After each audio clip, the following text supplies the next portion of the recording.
In this guide, I'm going to show you how to change clothes here in Forza Horizon 6. Before we do get into this guide, make sure to like the video and subscribe to the channel with all notifications on. It really does help the channel and it lets us know that you want more content like this. We'd greatly appreciate it. And if at any point throughout this guide you did have any questions, just ask them down in the comment section below and we can help you out further. I'm going to be doing my best to reply to every single comment down there. But to actually change your character's clothes, you first need to go into any garage, the house, or you could also go into the festival site. But essentially, once you're in here, tab all the way over to the character tab up at the top, then scroll down and select customize character. And then from here, you can browse through the different clothing options available for your character. Some clothes will already be available, others might need to be bought or unlocked as well. So go through, find one that actually matches your style overall, purchase it, and then of course once you've purchased it, you could just go through and then you could select it from here. The process really is as simple as that.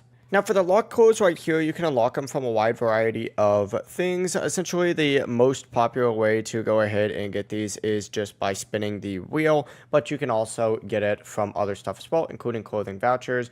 If you find a new clothing item that you want to wear, you can select it and it'll tell you how to unlock it. But that's the full process right here. If you guys had any questions, ask them down in the comment section below and we could help you out further. I'm going to be doing my best to reply to every single comment down there. Before you do leave this guide, make sure to like the video and subscribe to the channel with all notifications on. It really does help us out and it lets us know that you want more content like this. We'd greatly appreciate it. Have a great rest of your day though. Peace.